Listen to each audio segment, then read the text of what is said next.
टके रब तो मैं मंगा तेरा प्यार honey yeah girl you know what I'ma say hey कोई आगे कोई पीछे कोई ऊपर कोई नीचे सब मुझसे पूछते हैं तू कौन देश से आई नाम jalebi baby jalebi baby jalebi by jalebi by রাস্তার মাঝখানে পড়ে আছে জাঙ্কুক আর টেম। তখন জিমিনের ভয়ে উত্তেজিত ভঙ্গিতে দৌড়াতে দৌড়াতে গুটি কয়েক মিনিটের মধ্যেই হঠাৎ করে জাঙ্কুকের সাথে ধাক্কা খায় টেম। আসলে ধাক্কা বললে ভুল হবে, দৌড়াতে দৌড়াতে জাঙ্কুকের পিঠের উপরে পড়ে যায়, যার জন্য জাঙ্কুকের গায়ে তৎক্ষণাৎ লেপটে যায় তার অর্ধেক খাওয়া আইসক্রিমটা।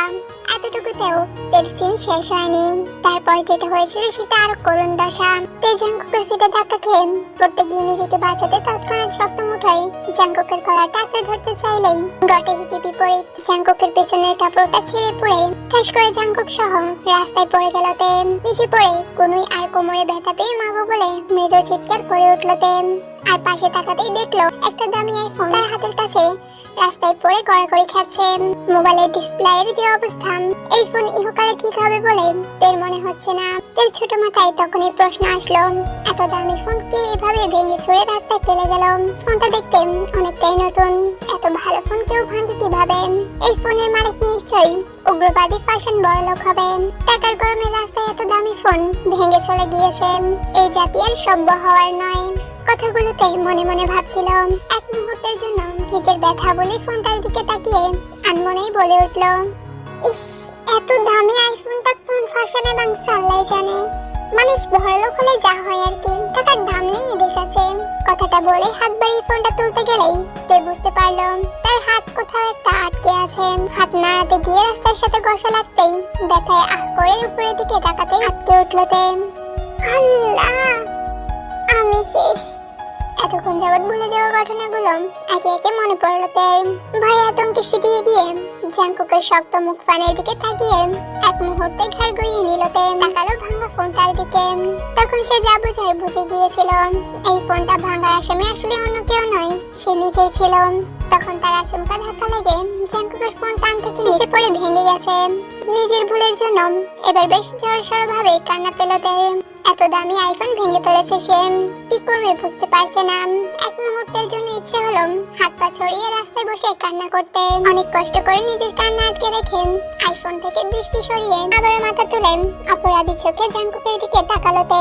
তখনই আতঙ্কে চমকে উঠল প্রতিত ওই রক্তিম চোখ জোড়া দেখে। সর্বনাশ, হায় আমার কপাল, ফোন ভাঙার জন্য আর মানুষ পেলাম না। সোজা গিয়ে কলেজের বিপির ছেলে জাঙ্কুকের ফোনটা ভেঙে ফেললাম। শেষ, আমি শেষ। আতঙ্কে তখন বুকটা ঠকঠক করছিল তের। তখনই তের ভয়টা বাড়িয়ে দেয় জাঙ্কুকের চাপা গর্জনে। What the hell! তের উপর থেকে উঠতে গিয়ে যখন জাঙ্কুকের পাঞ্জাবিটা টান খেলো, তখনই জাঙ্কুক চাপা গর্জনে কথাটা বলেছিল। জাঙ্কুক তখনও তের দিকে ঝুঁকে রয়েছে, কারণ জাঙ্কুকের পাঞ্জাবির একাংশ ছেড়ে তের হাতের মুঠোয়। তে আতঙ্কিত চোখে জাঙ্কুকের দৃষ্টি অনুসরণ করে তার হাতের দিকে তাকাতেই বুঝতে পারলো জাঙ্কুকের গর্জন ছাড়ার কারণটা। অসহায়ত্ব আর বুক ধর পড়ে এবার সত্যি সত্যি তার হাত পা ছড়িয়ে ভ্যা ভ্যা করে কাঁদতে ইচ্ছে করছিল। অবশেষে নিজেকে দমিয়ে রাখতে পারলো না তে। রাস্তায় ওই অবস্থায় শুয়ে থেকেই দু হাতে মুখ ঢেকে অতিরিক্ত ভয়ে কেঁদে উঠল তে। জাঙ্কুকের ফোনটা ভেঙে কান্না আটকাতে পারলেও যখন দেখলো লোকটার ফিটের কলার থেকে কোমর অবধি সাদা পাঞ্জাবিটা ছেড়ে তার হাতে ধরে আছে, তখন কি আর কান্না থামানো যায়? এত বড় ভুল, না না, এত ভুল নয়, ঘোর অপরাধ। এত বড় অপরাধ করেও কি স্বাভাবিক থাকা যায়? না, একদমই না। তের তো এই মুহূর্তে ইচ্ছে করছে কাঁদতে কাঁদতে একটা সাগর বানিয়ে ফেলতে, আর সেই সাগরের পানিতে জাঙ্কুক নামক লোকটাকে ভাসিয়ে দূরে কোথাও পাঠিয়ে দিতে, যাতে সেই মুহূর্তে বেঁচে যায়। তের কান্নার মধ্যেই জাঙ্কুক উঠে দাঁড়ায়। তে তখনও কাঁদছিল, তবে আঙ্গুলের ফাঁক দিয়ে জাঙ্কুক কি করছিল সেটাও দেখছিল। জাঙ্কুক গায়ের সাদা পাঞ্জাবিটা ঝেড়ে ওঠে, রাগে টকটক করে ঘাড় ঘুরিয়ে নিজের পিছনের পিঠটা দেখতে চায়। অল্প একটু দেখেই বুঝতে পারলো তার পাঞ্জাবির অবস্থা, তাই চাপার আগে কটমট করে চিবিয়ে চিবিয়ে বলল, নাটক শেষ হলে উঠে দাঁড়ান, নয়তো গাড়ির চাকার সাথে বেঁধে সোজা থানায় নিয়ে যাব। এখানকার থানাও আমার, পুলিশও আমার। শুধু আসামি হয়ে সারা জীবন পচে মরতে হবে আপনাকে। জাঙ্কুকের হুমকিতে কেঁপে উঠল তে। সর্বনাশ, থানা পুলিশ হলে তে শেষ। তার আব্বু তাকে আস্ত রাখবে না ভেবে তখনই উঠে বসলো ভেজা চোখে। আস্তে ধীরে উঠে দাঁড়ালো, অপরাধীর মতো মাথা নত করে কান্না ভাঙা গলায় মিনমিন করে বলল, সরি, ভুল হয়ে গেছে, মাফ করে দিন আমাকে। জাঙ্কুকের উত্তর না পেয়ে যে অপরাধীর চোখ তুলে তাকাতেই ছোকাছুকি হয়ে গেল দুজনের। জাঙ্কুক কেমন কপাল কুঁচকে তাকিয়ে আছে তের দিকে, দৃষ্টিতে শীতলতা নেই, খানিকটা রাগ আছে, তবে বেশটা বিরক্তির প্রকাশ। তীর ভয়ে কাচুমাচু করে এদিক সেদিক তাকিয়ে আবারও পালাবার রাস্তা খুঁজছিল। তখনই তার পায়ের কাছে কিছু আভাস পেয়ে নিচের দিকে তাকাতেই দেখলো জাঙ্কুক ঝুঁকে রাস্তা থেকে কিছু তুলছে। তীর প্রথমে ভাবলো হয়তোবা তার বই আর ব্যাগ তুলে দেবে জাঙ্কুক, কিন্তু না, জাঙ্কুকদের ধারণাকে মিথ্যে করে দিয়ে তের পায়ের কাছ থেকে বুকামের দেওয়া সেই প্রেম চিঠি আর গোলাপ ফুল নিজের হাতে তুলে নিল জাঙ্কুক। তখনই ভয়ে চমকে উঠল তে। হায় আল্লাহ, উনি আমার চিঠি হাতে নিচ্ছেন কেন?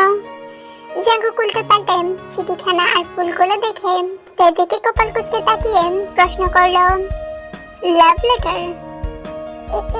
এটা আমাকে দিন। কেন? ওটা আমার ছিল। আমার ছিল বলতে এখন নেই, ছিল শব্দটা অতীতে চলে গেছে, বর্তমানে এটা আমার। আমি যেহেতু রাস্তা থেকে কুড়িয়ে পেয়েছি তাই এটা আমার। হ্যাঁ, উনি এসব কি বলছেন? আমার চিঠি ওনার কিভাবে হয়? উনি কি বোগাম ভাইয়ের সাথে প্রেম করবে নাকি? ছেলে হয়ে ছেলের সাথে প্রেম? ছি ছি ছি, এসব ভাবছি আমি। যখন এসব ভাবছিলাম তখনই জাঙ্কুক গম্ভীর গলায় আবার বলে উঠল, আউট। মানে? এর কথায় হেলদোল হলো না জাঙ্কুকের। গোলাপ দুটো ঢিল মেরে ফুটপাতে ড্রেনে ফেলে দিলাম, আর হাতের চিঠিটাও মুষ্টিতে দলা মোচড়া করে ড্রেনে ফেলে দেয়। তারপর হাতের ঘড়িটা এক পলক দেখে দেখে বলে উঠল, এটাই শেষ, নেক্সট টাইম আমার চোখের সামনে আসা নিষেধ। আর যদি দেখা হয় তো? তের কথায় জাঙ্কুক দুপা তের দিকে এগিয়ে আসলো। তের দিকে হালকা ঝুঁকে বলল, কথার অমান্য হলে গুলি যে কোথায় করব নিজেও জানি না। আপনি আমার সাথে এমন কেন করছেন? আমি তো ইচ্ছে করে আপনার ফোনটা ভাঙিনি, তাই না? ভুল। আউট। জাঙ্কুকের গম্ভীর গলায় আবারও কেঁপে উঠল তে। আবারও অপমান। এবার তো তে রুমে নেই, রাস্তায় দাঁড়িয়ে আছে। তে ভাবছে রাস্তা থেকে আউট বললে এবার সে কোথায় যাবে? জাঙ্কুকের জন্য এবার কি তাকে আকাশে উঠে যেতে হবে নাকি? এবারের অপমান সহ্য করতে না পেরে তে বলেই ফেললো, অপরিচিত মানুষের সাথে ভালো ব্যবহার করতে হয়। জ্ঞান দিতে বলেছি আমি? আপনার শুকরিয়া আদায় করা দরকার যে আপনি আমার পরিচিত কেউ নন, নয়তো যে ডানা মেলে আপনি রাস্তায় উড়ে বেড়াচ্ছেন সেই ডানার পাখনাগুলো কবেই ছাঁটাই হয়ে যেত আমার হাতে। নাও আউট। জাঙ্কুকের আগুনিত মেসেজ দেখে তে ভয়ে শিখিয়ে গেল, কারণ জাঙ্কুকে রাখলে বেশ ভয়ানক দেখায়। তাই আর কিছু বলার সাহস পেল না তে। ব্যাগ নিয়ে যে বেগে দৌড়ে এসেছিলাম সেই বেগে দৌড়ে পালিয়ে গেল। জীবনে বেঁচে থাকলে সজ্ঞানে কখনো আর জাঙ্কুকের সম্মুখীন হবে না সে। তে যেতেই জাঙ্কুক বিরক্তির চোখ তুলে নিজের ভাঙা ফোনটার দিকে তাকালো। জরুরি ভিত্তিতে সে তার দাদা বাড়িতে এসেছিল, কিন্তু মাঝপথে গাড়ি টায়ার পাঞ্চার হয়ে যাওয়ায় বডিগার্ড পাঠিয়েছে গাড়ি টায়ার চেঞ্জ করতে। এর মধ্যেই ফোন আলাপ করছিল দাঁড়িয়ে দাঁড়িয়ে, কিন্তু হঠাৎ করে তের আগমনে ফোনটাও ভেঙে গেল। এমন না যে সে ফোনটা ভাঙায় রিঅ্যাক্ট করতো না, অবশ্যই রিঅ্যাক্ট করতো, কিন্তু চোখের সামনে থেকে দেখে তার রিঅ্যাকশনটা উল্টো দিকে চলে যায়। থেকে দেখলেন জাঙ্কুকে কেন যেন বড্ড পরিচিত লাগে। হারিয়ে যাওয়া বউটার কথাও মনে পড়ে। আজ বিগত 1.5 বছর হয়ে গেছে তার হঠাৎ বিয়েটার সময়কাল। এতদিন তার তেমন একটা বিয়ের সম্পর্কে জানার ইচ্ছে হয়নি, কিন্তু সেদিন কলেজ ফাংশনে দেখে দেখে তার হারিয়ে যাওয়া বউটার কথা ভীষণভাবে মনে পড়লো। বিশেষ করে তার গলার সুরটা তার কাছে বেশি পরিচিত লাগলো। যদিও সেদিন রাতে অ্যাক্সিডেন্টের পর হুঁশ তেমন ছিল না তার, যার জন্য সাহায্যকারী মেয়েটার মুখটাও স্পষ্ট দেখতে পায়নি সে, কিন্তু মেয়েটার কণ্ঠস্বর আজও তার কাছে স্পষ্ট। তারপর কাজী সাহেবের দেওয়া কাবিননামায় দেখেছিল তার বইয়ের নামটা কিম তেয়ং, বাসা বুসানে। ব্যাস এটাই দেখেছিল। তার বইয়ের সম্পর্কে আর কিছুই জানে না সে, জানার ইচ্ছাও হয়নি। কিন্তু সেদিন ফাংশনে তের মুখে বুসান শব্দটা শুনেই চোখ তুলে তাকিয়েছিল জাঙ্কুক। দেখেছিল মেয়েটাকে, বেশ পরিচিত মনে হয়েছিল মুখটা। সে প্রথমে সন্দেহ করেছিল মেয়েটাই তার হারিয়ে যাওয়া বউ হতে পারে। এই জন্যই মূলত ফাংশনের শেষে দ্বিতীয়বার সাক্ষাতে সে তের নামটা জিজ্ঞেস করেছিল, কিন্তু তে নামটা প্রিয়া বলেছিল, যার কারণে জাঙ্কুকের সন্দেহটা দূর হয়ে যায়। বুঝতে পারে এই মেয়েটি তার হারিয়ে যাওয়া বউ নয়, কিন্তু তারপরও কেন যেন দেখে দেখলেই জাঙ্কুকের রাগ হয়। কিন্তু কেন? সে কি আশায় ছিল যে তেই তার পালিয়ে যাওয়া বউ হতে পারে? হয়তোবা। আর যদিও বা তে তার পালিয়ে যাওয়া বউ হতো, তাহলে এবার কি? বউকে দিয়ে তার কোনো দরকারই নেই, বিয়েটা সে মানে না, এমন হঠাৎ বিয়ের বৃত্তি নেই তার কাছে। সেখানে যদি এই বেয়াদব মেয়েটা হয়, তাহলে আরো দরকার নেই। নিজের চিন্তা ভাবনায় জাঙ্কুক নিজেই ফোরন কাটলো তৎক্ষণাৎ, নিজের ভাবনার বিরোধিতা করলো। কিন্তু এই বেয়াদব মেয়েটাকে তার বউ হিসেবে নিজের জন্য দরকার না হলেও অন্তত আজকে একটা থাপ্পড় মারার জন্য হলেও মেয়েটা তার বউ হওয়া দরকার ছিল। রাস্তায় দৌড়াদৌড়ি করে প্রেম চিঠি হাতে নিয়ে ঘুরে বেড়ানো বের করতো সে। মাথায় তোলা আছাড় দিয়ে যদি তের দম না বের করতো, তাহলে জাঙ্কুকের রাগটা কিছুতেই কমতো না। জাঙ্কুকের চিন্তা ভাবনার মাঝেই গাড়ি এসে থামলো। জ্যাক গাড়ি থেকে নেমে দ্রুত পিছনের দরজাটা খুলে দিতেই জাঙ্কুক গম্ভীর মুখে উঠে বসলো গাড়িতে। ড্রাইভারের সাথে জ্যাক বসতেই গাড়িটা চলতে শুরু করলো। জাঙ্কুক গায়ে এলিয়ে সিটে বসতেই সামনে থেকে জ্যাক প্রশ্ন করলো, ভাই আপনার পাঞ্জাবি ছিল কিভাবে? কিছুক্ষণ আগেও তো ভালো ছিল। তোর আমার অ্যাক্সিডেন্টের কথা মনে আছে? ভুসান থেকে সিওল আসার সময় হয়েছিল। হ্যাঁ ভাই, মনে আছে তো। বুঝলি জ্যাক, আমার না সেই রাতে বিয়ে হয়েছিল, বলতে গেলে অনাকাঙ্ক্ষিত বিয়ে। আমাকে সাহায্য করার মেয়েটাই আমার বউ, বাট অসুস্থতার জন্য বউটার ফেসটাও দেখা হয়নি। নামের পরিচয় কিছুই জানি না, শুধু বউটার কণ্ঠটা একটু মনে আছে। কিন্তু এখন মনে হচ্ছে তোর ভাবিকে একটু দেখার জন্য হলেও তার খোঁজ করা দরকার। যা তো তোর পলাতক ভাবির খোঁজটা করতো। অনেক তো হলো তার লোক ছড়িয়ে বেড়ানো, এবার না হয় স্বামীর মুখটা একটু দর্শন করবে।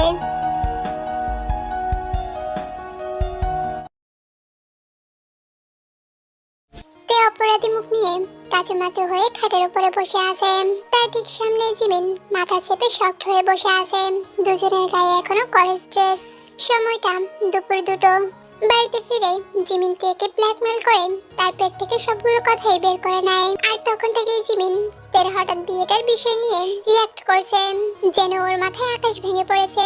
এমন আচরণ করছে করারই কথা, কারণ তের বড় বোন ন্যান্সির এখনো বিয়ে হয়নি। তে পরিবারের সবচেয়ে ছোট, আইসা লুকিয়ে এইভাবে বিয়ে করে নিয়েছে। এই বিষয়টি কারো সহজভাবে মেনে নেওয়ার কথা না, জিমিনের ক্ষেত্রেও তাই। বিগত 2 ঘন্টা ধরে জিমিন এইভাবে বসে আছে তের বিয়ের ব্যাপারটা শুনে। প্রথম কয়েক মিনিট তে ভয়ে জিম মেরে বসে থাকলেও এখন বেশ বিরক্তি লাগছে তার। উফ, আর কতক্ষণ এইভাবে মরার ভয়ে বসে থাকবো? এখন তো কিছু বলা দরকার। এই জিমিন, এক জায়গায় বসে থাকতে থাকতে আমার কোমর ব্যথা হয়ে গেছে। তোরও নিশ্চয় হয়েছে। একটা কাজ করে চল, দুজনে ড্রেস চেঞ্জ করে খাওয়া দাওয়া করে তারপর এসে সেম সেম দুকি দুকি পোজ নিয়ে বসে পড়বো, তখন অন্তত শরীরে এনার্জি পাবো। তের কথা শুনে জিমিন হামলে পড়ে তের উপর। বাস থেকে বালিশটা নিয়ে তেকে এলো পাতাই মারতে থাকে, আর তেকে বিছানার উপরে ফেলে তার পেটের উপরে চড়ে বসে। হাতের বালিশটা মুখের উপর চেপে ধরে চেতন গলায় বলল, গর্ধব কোথাকার, এত বড় কাণ্ড করে তুই খাওয়া নিয়ে পড়ে আছিস? লাগবে না তোর খাওয়া, টেনশনে আমি মরে যাচ্ছি। আর তুই? 2 হাতে জোর খাটিয়ে তে মুখের উপর থেকে জিমিনের হাত থেকে বালিশটা ফেলে বড় বড় নিঃশ্বাস ফেলে নিজেকে শান্ত করার চেষ্টা করলো। আর একটু হলে যেন তে দম বন্ধ হয়ে মরে যেত। পেটের উপরে এখনো জিমিন বসে আছে। ওকে ধাক্কা দিয়ে সরিয়ে উঠে বসলো। হাঁপাতে হাঁপাতে জিমিনকে বলল, অসভ্য মাইয়া, বালিশ চাপা দিয়ে আমার জামাইকে বিধবা বানানোর ষড়যন্ত্র করছিস তুই? মরলে তো আমি মরবো, বউ হারালে আমার জামাই হারাবে। তোর কি? তুই তো আর কিছু হারবি না, তাই না? এত বড় ষড়যন্ত্র। ভাগ্যিস গায়ে জোর থাকায় আজ একটুর জন্য বেঁচে গেলাম, নয়তো আজকে আমার জামাইটা একটুর জন্য বউ হারাতো। ইস, বেচারা জামাই বউ দেখার আগেই বিধবা হয়ে যেত। উল্টাপাল্টা কথা বলবি না তে, আমি সোজা তাই ভাইয়াকে বলে দিব যে তুই চুরি করে বিয়ে করে নিয়েছিস আমাদের কাছ থেকে লুকিয়ে। তারপর কি হবে ভেবেছিস? তোকে কে বাঁচাবে বড়দের হাত থেকে? তখন ডাকিস তোর ওই অচেনা নাম না জানা জামাইকে। আমিও দেখবো সে কিভাবে বাঁচায় নিজের বউকে সবার হাত থেকে মার খাওয়া থেকে। আমি বরং বলে দেই সবাইকে। কি বলিস? জিমিন জিমিন জিমিন, এমন করিস কেন? তুই না আমার বোন হস, বোন হয়ে শত্রুর মতো কাজ করবি তুই আমার সাথে? অবশ্যই করব, 1000 বার করব। কেন করব না তুই বল? তোর আইডিয়া আছে তুই কত বড় ঝামেলায় ফেসে গেছিস? বিয়েটা কি ছেলে খেলা? তুই আধা রাতে কাকে না কাকে বিয়ে করে ফেলেছিস সেটা তুই নিজেও জানিস না। এখন আবার বলছিস যে নাম ঠিকানাও জানিস না। যাকে বিয়ে করলি তার চেহারাটাও নাকি তুই ভুলে গেছিস। এটা কোনো কথা? তোর কোনো আইডিয়া আছে এই বিয়ের জন্য তোর জীবনে কতটা সাফার করতে হবে? জীবন এতটা সহজ না তে। লোকটা যদি বিবাহিত খারাপ লোক হয় তখন তখন কি করবি তুই?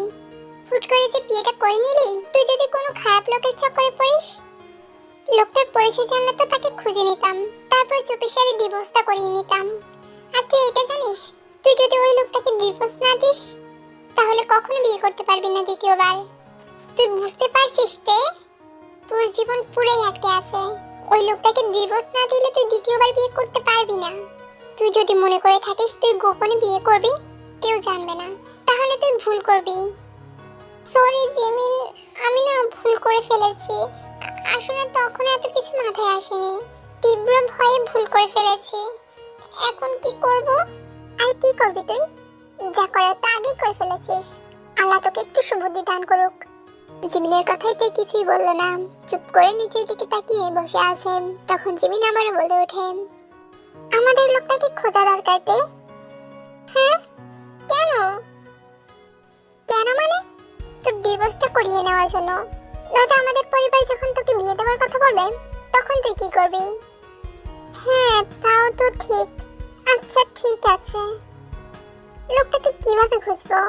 তার নাম ঠিকানা তো তুই কিছুই জানিস না, কিভাবে খুঁজবো লোকটাকে? তাকে দেখলে চিনবি? তাহলে কি করব? আচ্ছা তোর মাথায় কোনো আইডিয়া আছে? তা থাকবে কেন? তোর কাছে আইডিয়া থাকলে তো তুই বুদ্ধিমতী হয়ে যাবি, তখন হবে আরো সমস্যা। রাগ করিস কেন জিমিন? তুই তো জানিস অতিরিক্ত ভয় পেলে আমি কিছুই বুঝতে পারি না। ওকে ফাইন, তাহলে তুই চুপ থাক, আমি কিছু ভাবছি। তারপর জিমিন অনেকক্ষণ ভাবনা চিন্তা করে একটা প্ল্যান বের করে। আইডিয়া পেয়েছি, শোন, আমাদের যদি ওই লোকটাকে খুঁজতে হয় তাহলে বাসায় যেতে হবে। বাসা থেকেই আমরা বের হতে পারবো, এখান থেকে বের হতে পারবো না। শোন, আমার কথা মন দিয়ে শোন। তুই পেটের ব্যথার ভান ধরে বিছানায় শুয়ে পড়, যেন তুই মরে যাচ্ছিস। খাওয়া দাওয়া কিচ্ছু করতে পারবি না, শুধু বিছানায় গড়াগড়ি করবি আর কাঁদবি। তোর দেখা দেখে আমিও কাঁদবো তোর চিন্তার ভান ধরে। তোর অবস্থা যখন গুরুতর হয়ে যাবে তখন আমাদেরকে কাই ভাইয়া ঠিক বাসায় পাঠিয়ে দিবে, আর তারপর আমরা ওখানে যাব যেখানে তোর বিয়ে হয়েছে। আচ্ছা ঠিক আছে, ওকে তাহলে শুয়ে পড় শুয়ে পড়। ডাক্তারের চেম্বারে বাহিরে সিরিয়াল কেটে রোগীর সারিতে বসে আছে তে। নিজের ভাইয়ের কাঁধে মাথা ফেলে। মূলত তের অসুস্থতার জন্য তাকে ডাক্তারের কাছে নিয়ে এসেছে কাই। কাল বিকেলে তে আর জিমিন প্ল্যান করেছিলাম তে পেটের ব্যথার ভান ধরে অভিনয় করবে, অথচ রাত হতে না হতে সত্যি সত্যি তে সিরিয়াস ভাবে অসুস্থ হয়ে পড়ল। রাতে অসময় অনেক সময় নিয়ে গোসল করার জন্য জ্বর এসেছে, সাথে পেটে পেট খারাপও আছে। পেট খারাপের প্রধান কারণ হলো রাতে হাবিজাবি খেয়েছিল সে। সকাল থেকে বেশ কয়েকবার বমিও করে ফেলেছে। তের অবস্থা গুরুতর দেখে কাই তাকে হসপিটালে নিয়ে আসে ডাক্তার দেখানোর জন্য। আসসালামু আলাইকুম ভাইয়া। ওয়ালাইকুম আসসালাম। আরে কাই তুমি এখানে? অল্প পরিচিত কণ্ঠ শুনে এই বন্ধ চোখের পাতা টেনে খোলার চেষ্টা করলো। নিভে যাওয়া চোখে অল্প তাকাতেই চোখ পড়লো একটা পরিচিত মুখ। এই মুখটা সে আগেও দেখেছিল, কিন্তু কোথায় দেখেছিল সেটা তার মনে পড়ছে না। আসলে ভাই আমার ছোট বোনটা একটু অসুস্থ হয়ে পড়েছে, তাই ডাক্তারের কাছে নিয়ে আসলাম। কিন্তু আপনি এখানে? হ্যাঁ আমি এখানে একটা কাজে এসেছি জাঙ্কুক ভাইয়ের সাথে। কি হয়েছে ওর? জাঙ্কুকের নামটা শুনেই অল্প পরিচিত লোকটাকে চিনে ফেললো তে। ও তো জ্যাক, জাঙ্কুকের বডিগার্ড। তার মানে জাঙ্কুক অবশ্যই এখানে আছে। বিষয়টি মাথায় আসতে চমকে উঠলো তে, কারণ জাঙ্কুক কালকে সকালেই থেকে হুমকি দিয়েছিল তার সামনে না যেতে। অথচ 24 ঘন্টা পার না হতেই ঘুরে ফিরে আবারও সে জাঙ্কুকের সামনে চলে আসলো। অসুস্থ না থাকলে সে এখনই পালিয়ে যেত, কিন্তু অসুস্থ বলে দাঁড়াতেও পারছে না। আসলে ওর রাতে জ্বর এসেছে, সাথে পেট খারাপ। সকাল থেকে অবস্থা একটু বেশি সিরিয়াস, তাই এখানে নিয়ে এসেছি। কিন্তু এখানে শারীরিক ঝামেলা হলো, ডাক্তার নেই। এদিকে বোনটাও ধীরে ধীরে আরো অসুস্থ হয়ে পড়ছে। কাইয়ের কথা শেষ না হতেই তে দুর্বলতায় শরীর ছেড়ে দিতেই কাই তার বাহু জড়িয়ে ধরে শক্ত করে কাই সঙ্গে সঙ্গে থেকে তার কোলে তুলে নিল। তখনই তার চোখ বুজে আসলো দুর্বলতায়। চোখ বন্ধ করার আগে চোখে পড়ল গাড়ির ঠিক পিছনে স্ট্রংলি দাঁড়িয়ে আছে জাঙ্কুক। জাঙ্কুক কেমন যেন হালকা কুপল কুচকে তাকিয়ে আছে তার দিকে। হয়তো তার অসুস্থতা তার চোখে পড়ল, কিন্তু এটা বুঝতে পারছে না যে কালকে সে তাকে সুস্থ দেখেছিল, হঠাৎ করে আজকে কিভাবে অসুস্থ হয়ে গেল।